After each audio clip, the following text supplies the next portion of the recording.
been a few weeks.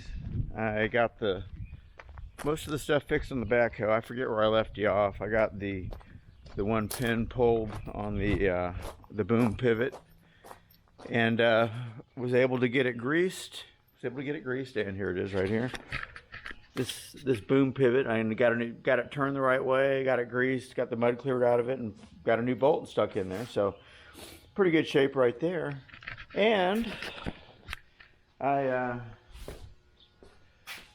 put a new hydraulic, a gas shock on the front door, so now the door actually will pop open and stay open if you want it to. That's pretty good. Gosh,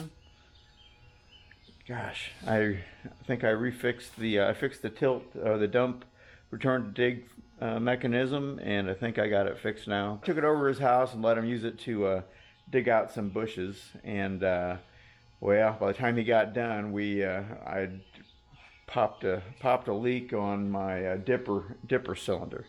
So after sitting here and thinking about it for a while, looks like it's going to be about, I don't know, 175 bucks for the kit to fix it. And I'm probably just going to take the cylinder in and have it done anyway.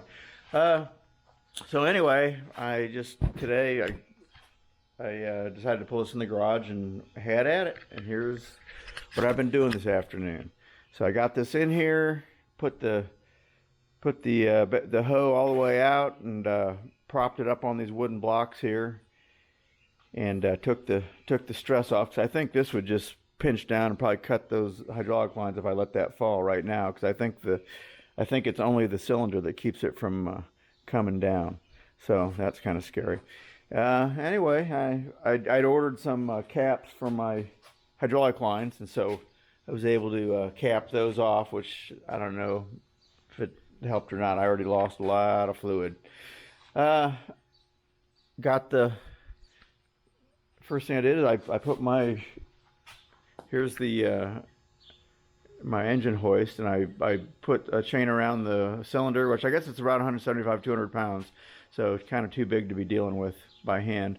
Put my cylinder on there, engine hoist on there, and jacked the pressure of it off of the pins, and then I hammered it out. This one was a little bit tough coming out, a little bit dry right there, but it finally gave way, and that pin came out. And then there's a bolt on this one that came right off, and that one just popped right out of there. And here we have it. Cylinder ready to go in for repair. So pretty excited about that. And won't be till Monday though. And I'll have to talk with John Deere about what they want to do with. I'd ordered the rebuild kit for it, but they seem to have a hard time getting anything in. So I'll see whether they have that in. Have that rebuild kit in on Monday, and if it's there, then I'll pick it up and I'll take it down to my rebuild guy and have him rebuild this thing. But yeah, I guess I could do it myself. My buddy said he could do it, but it might just be easier just to let somebody who has all the equipment there do it. There's a big bolt on the end of this where the bushing pack goes onto on the end of that silver rod that comes out of there. And I guess that bolt just doesn't want to come off, and you need some big heavy duty stuff to get it off of there. So I imagine the guys that do this all the time have what it takes. Anyway, dang, I haven't been sick for years, and yesterday, just before evening time, I started getting a scratchy throat, and holy crap, man, I got something going on.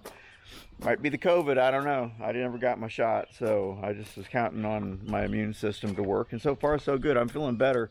Felt good enough to come out here and move this, get this backhoe in the garage, get it on the cement so I could use my engine hoist and roll it around on there. So, well, that's what's going on so far. I can't think of anything else. I still need to check fluids in the wheel hubs and the transmission. You know, there's some electrical issues that I need to run to ground. Kind of some intermittent problems. It's got to just be a dirty relay or a bad key switch or something. I'll outline those too here in the coming days. That's it. I'm out.